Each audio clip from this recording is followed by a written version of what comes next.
ओम नमः शिवाय। सती साध्वी तुम भव प्रीता, ब्रह्मचारिणी माता, शक्ति स्वरूपा रुद्राणी हो, शूलधारिणी माता। मृत्यु ने पाया है तुमसे जीवन का वरदान, प्रेम भाव से मिलके तुम्हारा करते हैं गुणगान। जय जय हे महिषासुरमर्दिनी, जय मां अम्बे चिंताहरणी। जय जय हे महिषासुरमर्दिनी, जय मां अम्बे चिंताहरणी।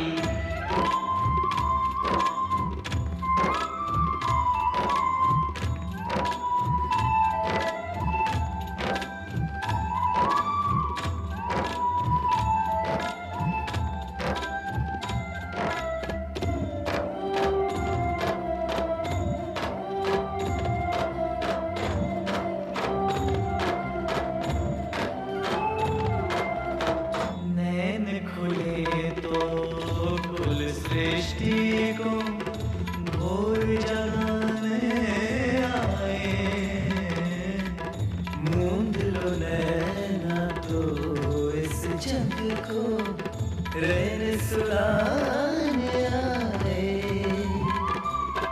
समय को अपने समय चक्र का तुमसे होता ज्ञान,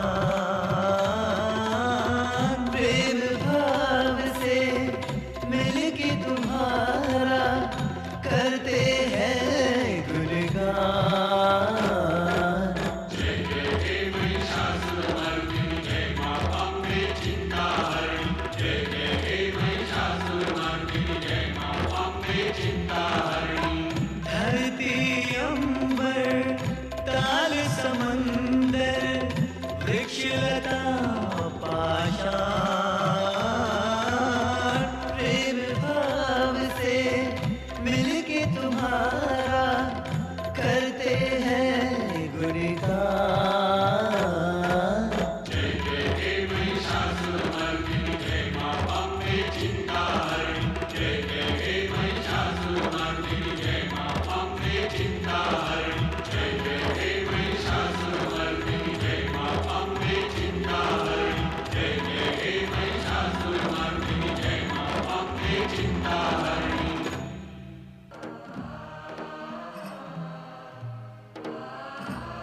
1 2 3 4 5 6 7 8 9 10 11 12।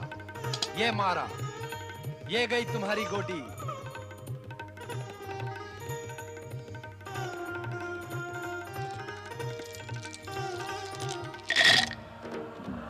सोच के रही हो देवी, तुम भी कौड़ी फेंको।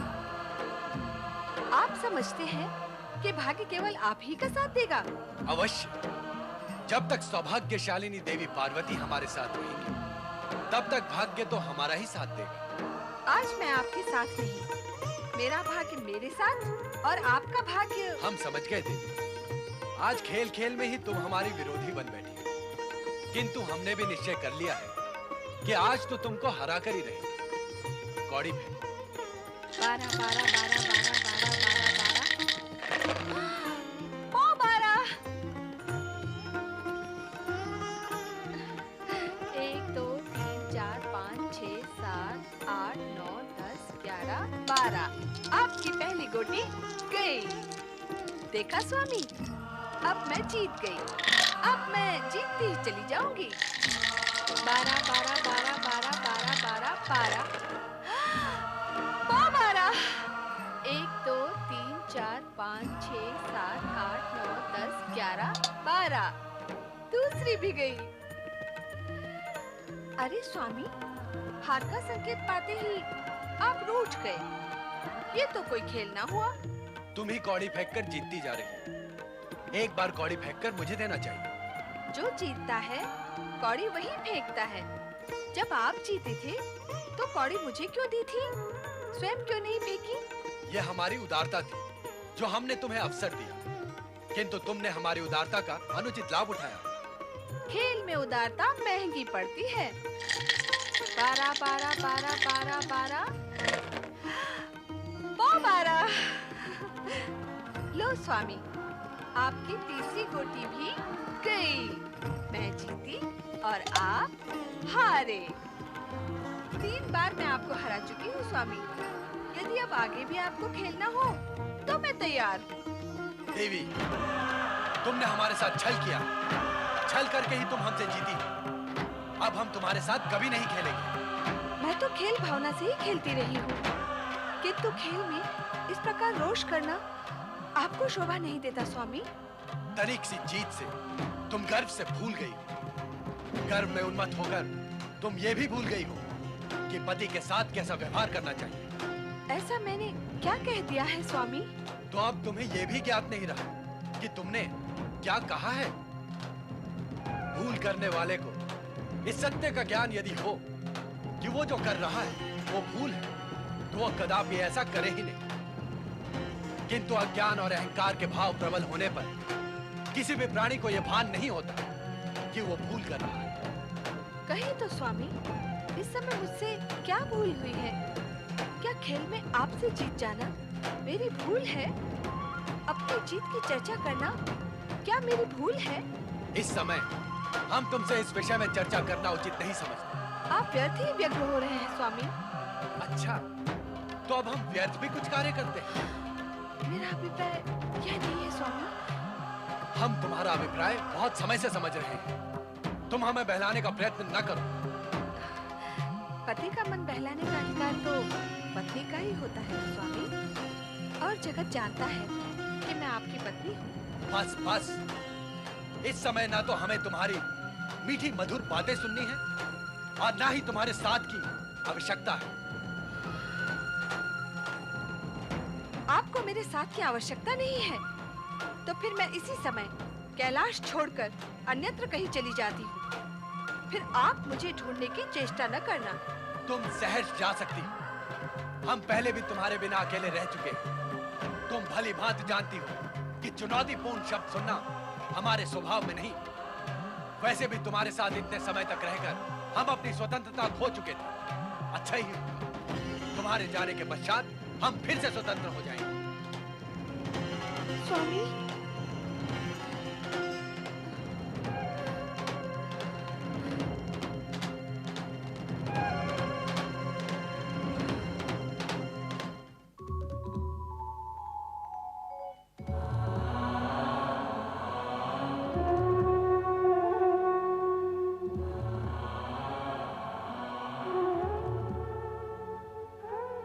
पार्वती, क्या इस तरह कैलाश से नाता तोड़कर चले जाना उचित होगा?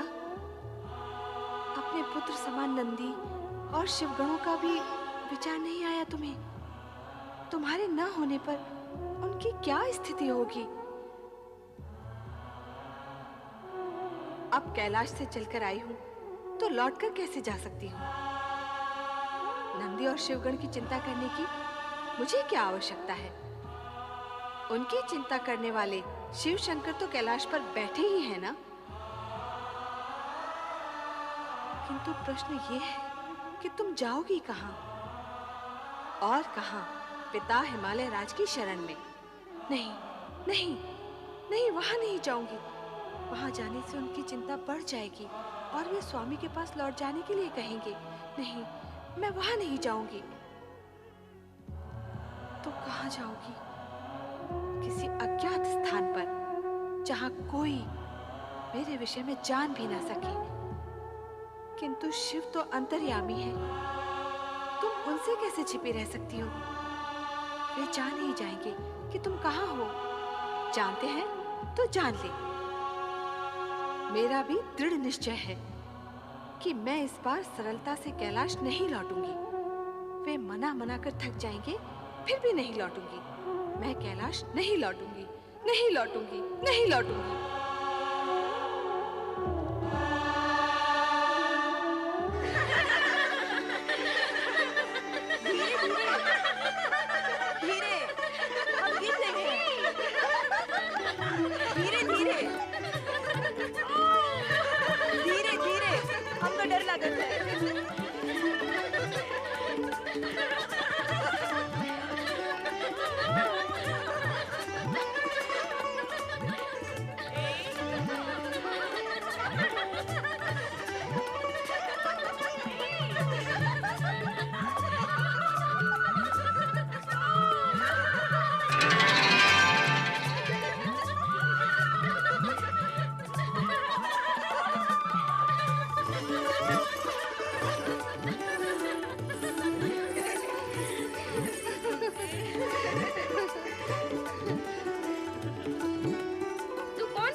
से आवत हो? हमार नाम पर्वतिया है। यहाँ से तनिक दूर हिम्बा गांव में हम रहते हैं। मरदवा से तनिक कहा सुनी हुई गई तो हम रूट कर यहाँ चले आए। का हमका आपन संग रखो? हाँ हाँ, काहे नाही? तुम जैसी सुंदर नार को कौन ना बोलेगा री? तुहार भरतार आवे तो भी लौट कर न जाई का, हम तो का छुपा ले। पर्वतिया झूला झूलबो? नहीं नहीं नहीं। अरे चल आ बैठ चल। अरे तू भी हमार संग ना बैठना। ना, हमका डर लागत है। अरे डर तो हमका भी लागत है। आ बैठ।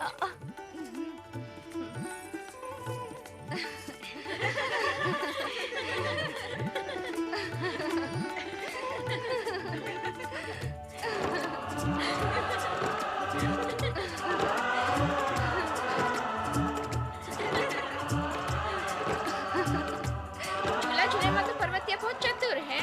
झूलन में चतुर है तो व्यवहार में अधिक ही चतुर रही होगी। क्यों रे पर्वतिया?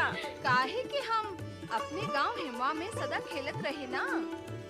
कौन के संग खेलत रहे? अपनी मनवितवा के संग।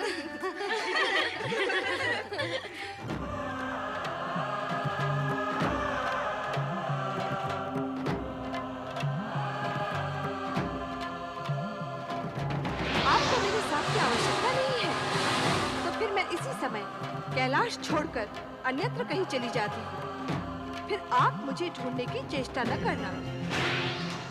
आपको मेरे साथ की आवश्यकता नहीं है, तो फिर मैं इसी समय कैलाश छोड़कर अन्यत्र कहीं चली जाती हूँ। फिर आप मुझे ढूंढने की चेष्टा न करना।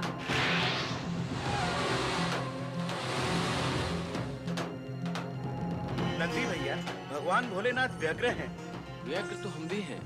माता पार्वती कुछ बताए बिना न जाने कहाँ चली गई। भोलेनाथ को तो पता होगा। अवश्य ही होगा, किंतु वो स्वयं कितने व्यग्र हैं। इसका कारण तो केवल तुम ही पूछ सकते हो। जाओ ना नंदी भैया।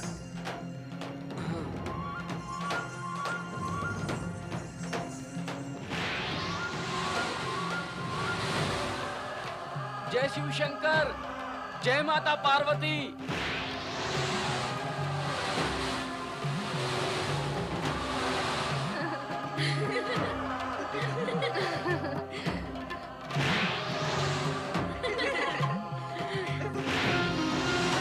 आंखें खोले भोलेनाथ और ये बताएं कि आप इतने व्यग्र क्यों हैं? माता पार्वती कहाँ हैं?